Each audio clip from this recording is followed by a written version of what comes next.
Olá! Hoje nós vamos resolver o exercício número 3, que está na seção 6.3, na página 403, do livro Cálculo Volume 1, do James Stewart, na 7ª edição.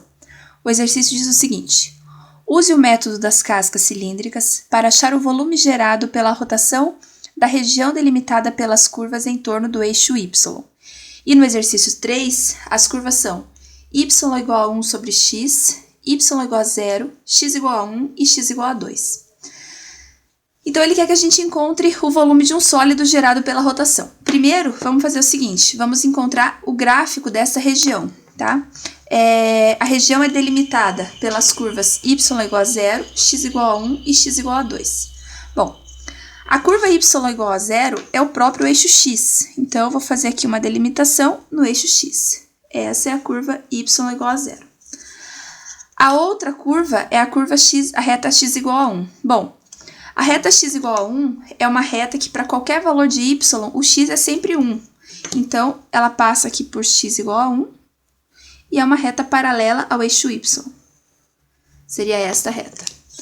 A outra é a reta x igual a 2. A reta x igual a 2 é a mesma coisa da x igual a 1. Para qualquer valor de y, o x vale sempre 2. E eu tenho esta reta.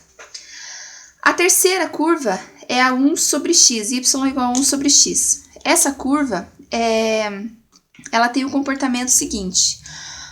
Quanto mais a gente aumentar o valor de x, mais próximo de zero vai ficar o valor de y. Porque é 1 dividido por um número grande, a tendência é que seja um valor pequeno. Então, ela vai tendendo a zero quando o x tende para infinito. E quando eu me aproximar muito aqui do zero, claro que zero é fora do domínio, mas quando eu for me aproximando muito de zero, ela vai indo para infinito. Então, um ponto que eu conheço desta função é o ponto 1 e 1, que eu sei que ela passa por esse ponto, que quando x vale 1, y vale 1, se eu colocar 1 aqui, ó, vai ficar 1 dividido por 1, que é 1. Então, quando x vale 1, y vale 1, ela passa por esse ponto. Aí, mais ou menos o comportamento dela é isso aqui, certo? Quanto mais o x aumenta, mais a função tende para zero. Quanto mais o x diminui, mais a função tende para infinito. A região, então, que nós queremos encontrar o volume do sólido gerado pela rotação é essa região aqui, ó. É essa região. Então, essa região vai girar em torno do eixo y e a gente vai ter um certo volume quando essa região girar.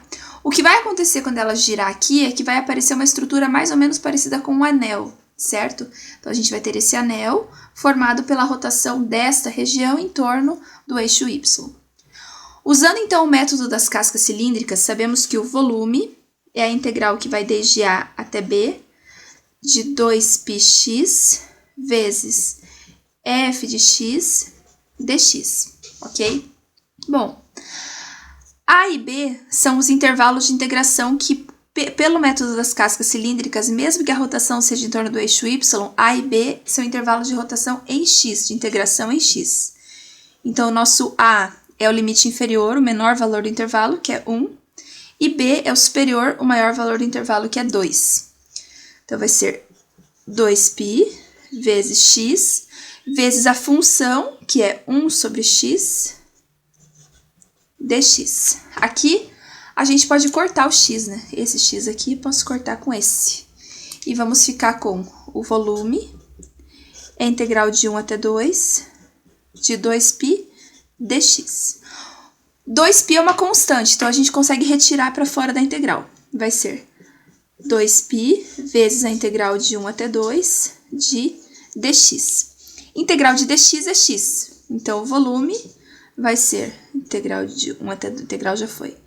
Vai ser então 2π vezes a integral de dx, que é x variando de 1 até 2.